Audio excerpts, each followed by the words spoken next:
So I'm muting them out just to make sure that that comes a bit clear. Let's try it now with the, or let me try it now with the looper, see what happens.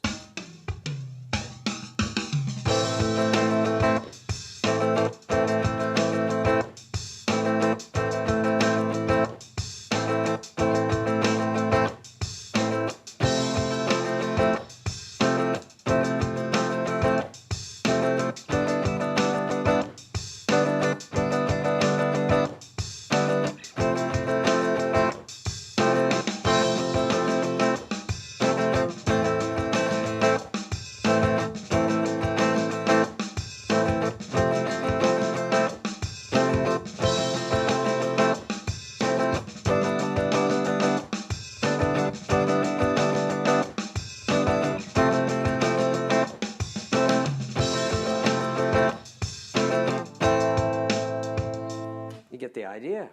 Where'd that come from? Oh my gosh, that came from not the guitar, it came from me. It came from me because I have this floating in my brain. One and a two and a three and a four and a one and a two.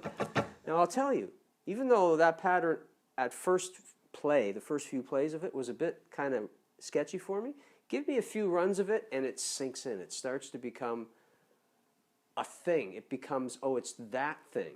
So now I can just go.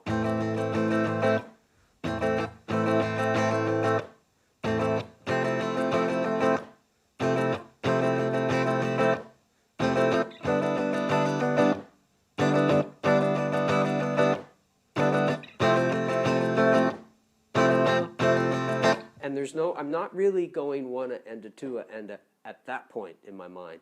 I'm just taking the whole thing, the gestalt of it, the whole thing, and I'm feeling it as, oh, it's this thing. Daka daka daka daka daka daka daka daka daka daka daka one and a two and a daka da da da da da da da da da, and it's a felt event. You do that enough.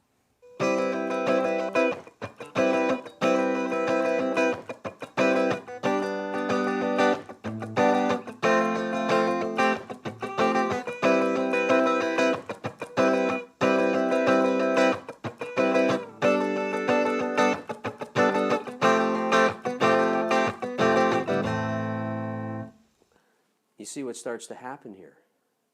This is what we're trying to get to. Your ability to do that doesn't come from anything mystical, from some innate born talent.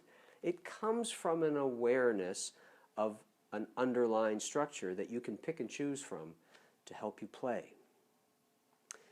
Think of all the possibilities you can do with any one of those mechanisms, and then start thinking about what you can do when you mix and match them and blend them in all kinds of wonderful, magical ways that make you really feel like when you hear a certain drum pattern from somebody, or somebody else is playing a guitar and you just want to join in, immediately you'll have the ear and the ability to bring into play any combination of these mechanisms, or just choose one, and then play along with the person you're hearing in a very comfortable, structured, happy way. And you're now contributing to the conversation that I mentioned way back in video 1, I think it is, that you want to participate in that. If that sounds good to you, then I'm urging you to spend some time thinking about this stuff and seeing if you can kind of make it click a little bit. It all happens in small baby steps, and over time you just get more comfortable and more natural with it, and you're good to go. It's as simple as that.